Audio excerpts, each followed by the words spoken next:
தமிழ்நாட்டில் சில காரியங்கள் தெரிஞ்சு கொள்ள வேண்டியது முக்கியமானது. இது என்னவென்றால், நாம் தமிழ் சீமான் இந்த அளவுக்கு உயர்ந்து நிற்கின்றார், தைரியமாக பேசுகின்றார் மேடையில் ஏறி இல்லையா? பெண்களெல்லாம் தைரியமாக பேசுகின்றார்கள்.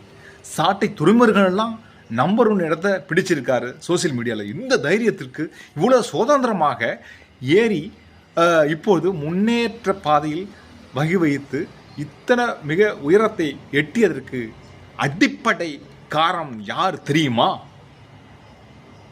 என் பாட்டம், என்னுடைய பாட்டம் தந்தை பெரியார் அன்று உழைத்தான். இப்பொழுது நீங்கள் எல்லாம் பிழைத்துக் கொண்டிருக்கிறீர்கள். அவர் இல்லை என்றால் நீங்கள் எல்லாம் இந்த அளவுக்கு மைக்கு பிடிச்சு பேச முடியுமா? பெண்கள் எல்லாம் மைக்கு பேச முடியுமா? இதை முதல்ல புரிஞ்சு கொள்ளணும். உண்மையை மட்டும்தான்டா சொல்லுவார் எங்க திராவிடம். திராவிடம் என்று சொல்லடா, தலை நிமிர்ந்து நில்லடா தமிழா.